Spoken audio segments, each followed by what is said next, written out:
We all know the old trope of the tinfoil hat-wearing conspiracy theorist who believes crazy things like the government is spying on us, and the military is spraying things in the sky, and the CIA ships in the drugs. Except, those things aren't so crazy after all.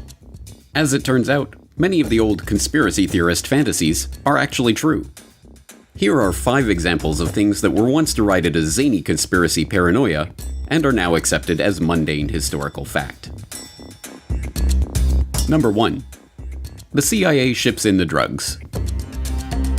The Central Intelligence Agency, the most well-known branch of America's shadowy intelligence community, features in a number of popular conspiracy theories.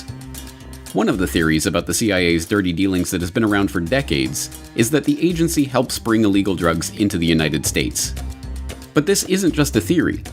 In fact, the CIA has been involved in drug running from its very inception. Just months after its creation in 1947, the agency began a relationship with the Corsican mafia that controlled the old port of Marseille in post-war France. That relationship involved a quid pro quo. The CIA would protect the mafia if the mafia would keep the communists from taking control of the port. In this case, protecting the mafia meant protecting their most lucrative business, which just happened to be smuggling heroin into the United States. This French connection thrived for decades, with the majority of the heroin in the US in the post-war period coming via France under the watchful eye of the CIA. From the Korean War to the Vietnam War and beyond, CIA-supported warlords used CIA-run airlines like Air America to ship heroin from the Golden Triangle at the borders of Thailand, Laos, and Myanmar. As even the New York Times reported, the agency prevented the Bureau of Narcotics and Dangerous Drugs from monitoring drug trafficking in the region. They even stopped an investigation into an Air America DC-3 loaded with heroin packed into boxes of Tide soap powder that had been seized on its way to the US. In the 1980s, yet more agency involvement in drug smuggling rings came to light. This time it was drug traffickers connected to the Contras in Nicaragua that received help from the agency. After the Contra-connected trafficking came to light, a Senate investigation headed by Senator John Kerry confirmed government complicity in the drug trade. As for the CIA, it's denied ever aiding or condoning drug smuggling. Reports were reaching the highest councils of our government, in the White House and in the Justice Department. There is no question of that. I can document that. The White House and Justice Department disputed Kerry's report at the time, but he still believes some government officials turned a blind eye towards drug dealing in the mid-1980s, after the time at the heart of Gary Webb's stories. In the 1990s, award-winning journalist Gary Webb traced the Contra's CIA-protected backers to cocaine shipments into the US, and, ultimately, to the crack epidemic of the 1980s. Stories of CIA drug running continue to be covered up almost as quickly as they are exposed. From the CIA Beach 200 that was apprehended in Nicaragua with 1,100 kilos of cocaine, to the crash of a Grumman Gulfstream II that had been used for CIA rendition flights that was carrying 3.3 tons of Colombian cocaine. Then there's the CIA's relationship with Afghan drug warlord Ahmed Wali Karzai in Afghanistan, and the admission that the Sinaloa cartel was aided by US agencies, and the recent confession that famed Colombian drug king Pablo Escobar worked for the CIA. At this point, the fact that the Central Intelligence Agency has facilitated drug running into the United States is one of the worst-kept secrets in history. I will tell you, Director Deutsch, as a former Los Angeles police narcotics detective, that the agency has dealt drugs throughout this country for a long time.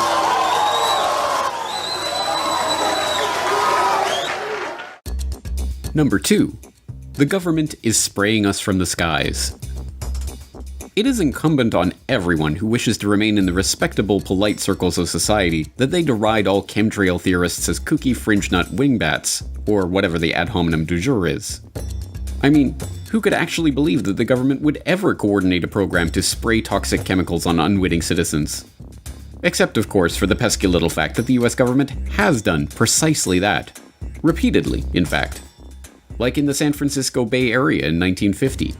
The US Navy conducted an experiment they codenamed Operation Sea Spray, in which they secretly sprayed the population with Serratia marcescens, a rod-shaped gram-negative bacteria that just happens to be a human pathogen.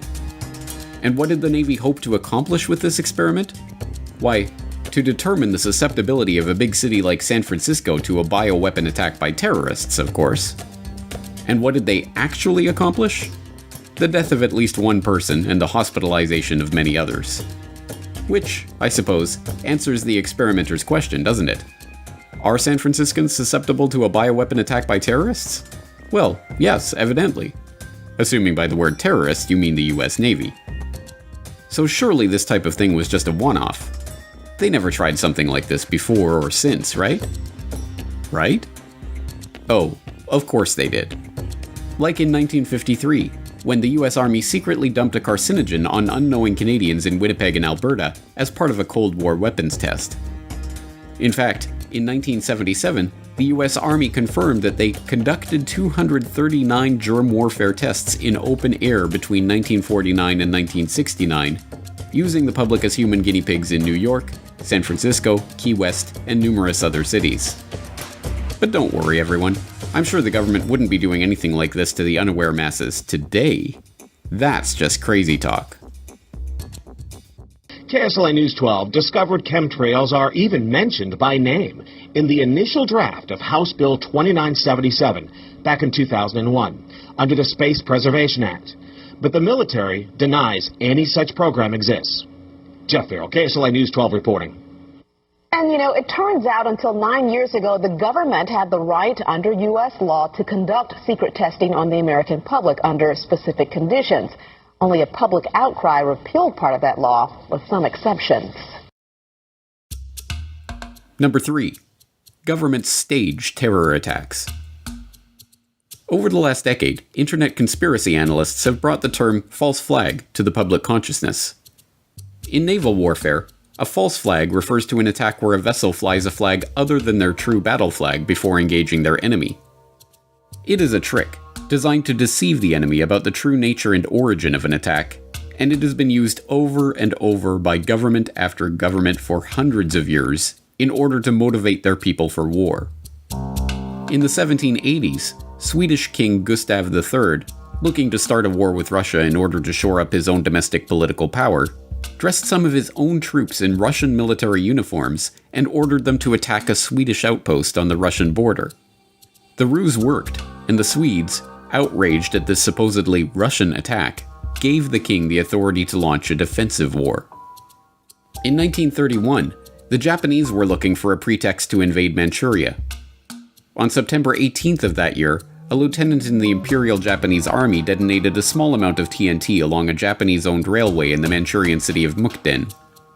The act was blamed on Chinese dissidents and used to justify the occupation of Manchuria just 6 months later. When the deception was later exposed, Japan was diplomatically shunned and forced to withdraw from the League of Nations.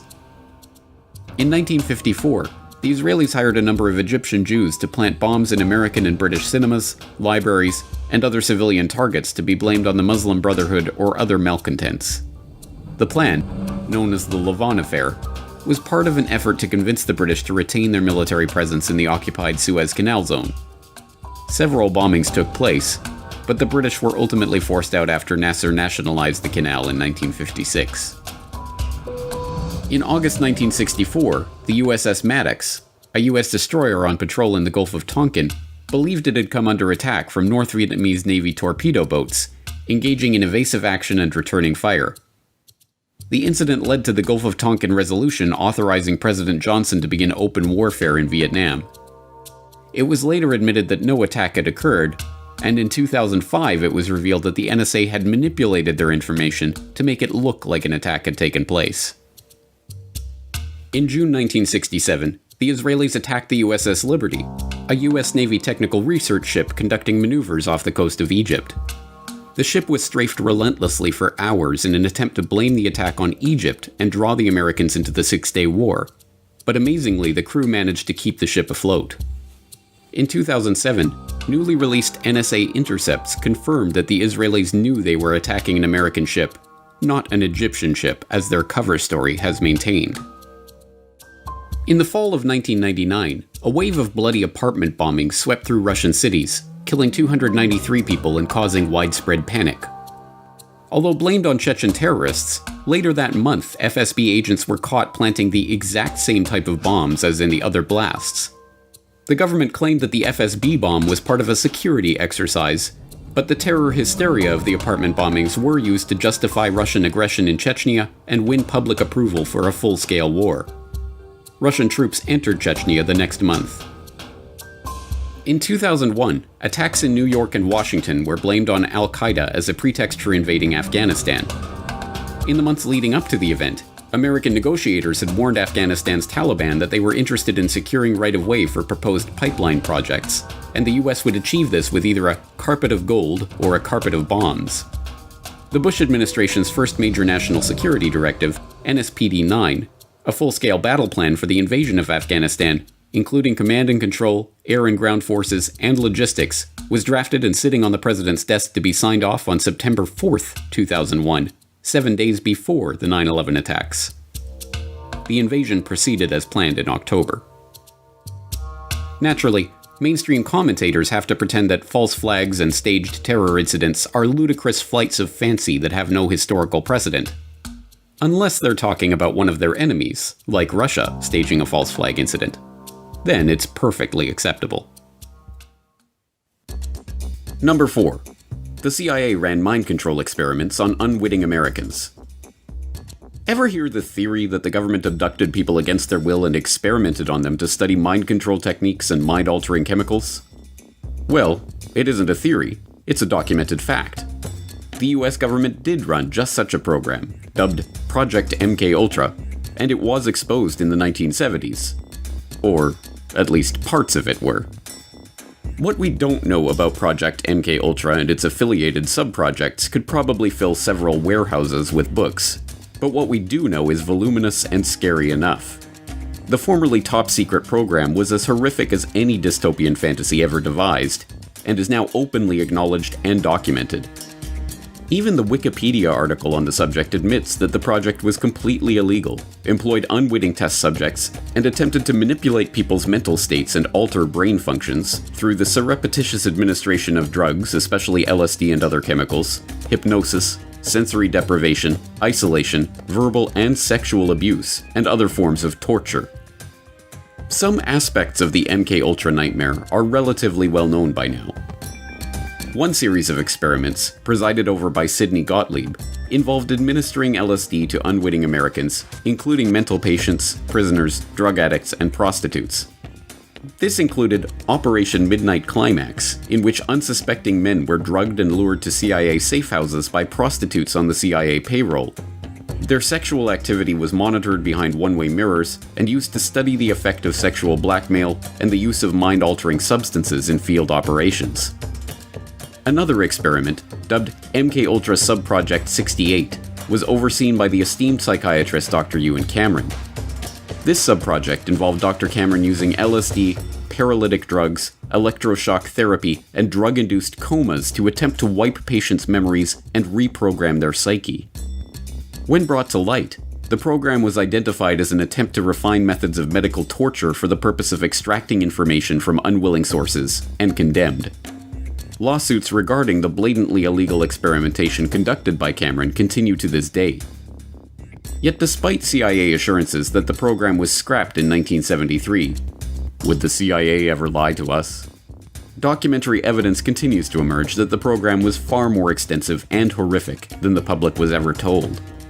But simply pointing to the documented horrors that took place during the officially acknowledged period of the officially acknowledged program's officially acknowledged existence is enough to make even the most stubborn conspiracy deniers squirm in their seats. MKUltra would mostly be remembered for its drug experiments. I'm going to give you this cup that contains lysergic acid 100 microgram. Will you drink it? That's acid.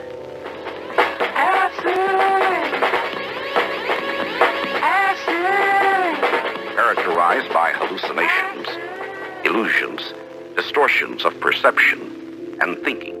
John Gittinger, recently retired chief psychologist for the CIA. We could disable a whole city by putting a very small amount in a water supply.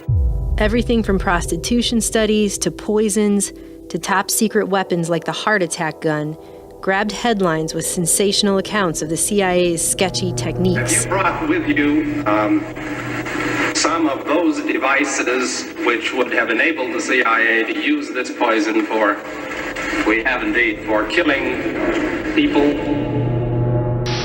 Good evening. The White House disclosed today that the CIA's drug testing program on unsuspecting Americans had been more expensive than the agency had admitted. CIA secretly funneled money through scores of research foundations, colleges, hospitals, and clinics, including a $375,000 grant through the Geschichter Research Fund here in Washington. The complex and compartmentalized management of such a large project, through front groups and with the participation of countless agencies and institutions to carry out secret research, should be a testament to just how sophisticated and shadowy government science had become. There are names of doctors, there are names of officials, there are names of former and present CIA officials who were involved, names of hospitals, and depending on how you treat it, it could be sensational. Number 5. I don't like them putting chemicals in the water that turn the friggin' frogs female? You've probably seen the memes about it. It's one of the best known and most parodied conspiracy memes of recent years, constantly held up as an example of how utterly deranged and off-base online conspiracy theorists are. That turn the friggin' frogs gay. Do you understand that? Turn the friggin' frogs gay. Do you understand that? After all, everyone knows that chemicals in the water aren't turning the frogs gay. They're turning them female. Reports began to emerge on this phenomenon a decade ago, like this one from Live Science. Pesticide turns male frogs into females, which points out that scientific research is demonstrating that a commonly used pesticide known as atrazine can turn male frogs into females that are successfully able to reproduce. Atrazine, it turns out, is a weed killer used primarily on corn crops and can cause sexual abnormalities in frogs, such as hermaphroditism, having both male and female sex organs. The study from 2010 further discovered that atrazine's effects are long-lasting and can influence reproduction in amphibians. The results suggest that atrazine could have potentially harmful effects on populations of amphibians, animals that are already experiencing a global decline. And despite the steady flow of funny memes this observation has generated, this is no laughing matter. As study author Tyrone B. Hayes of the University of California, Berkeley explains, the study suggests that atrazine, which is banned in Europe, could have potentially harmful effects on populations of amphibians, animals that are already experiencing a global decline. Though there's no mention of the frog's sexual preferences, pesticides are admittedly bending the genders of amphibians. And to top it all off, since atrazine interferes with the production of the sex hormone estrogen present in people and frogs, the findings could have implications for humans as well. But it isn't just atrazine. Over the last century, mass manufacturing of plastics and other products have meant that our environment is now awash in chemicals called endocrine disruptors, which, a growing body of research suggests, interferes with sperm production and may impair human fertilization. These chemicals may be one of the reasons that sperm counts are undergoing a dramatic drop in developed countries and other issues with men's health, including testicular cancer, undescended testes, and low sperm count. That's actually a pretty big deal. But I guess if you want to make trendy hipsters laugh, just tell them these completely admitted scientific facts about the pesticide that are wreaking untold havoc on our environment, and then do your best impression of a loudmouth Texan ranting about gay frogs. You'll have your friends in stitches. Just don't say it's a theory. In conclusion, in truth, there are many more examples of conspiracy theories that turned out to be true. From the US government knowingly injecting poor black sharecroppers with syphilis, to the CIA heart attack gun, to the anonymous letter that the FBI wrote to Martin Luther King urging him to kill himself. So, what other not-so-theoretical conspiracy theories do you know of? Let us know in the comments below. There has never been a conspiracy in this country.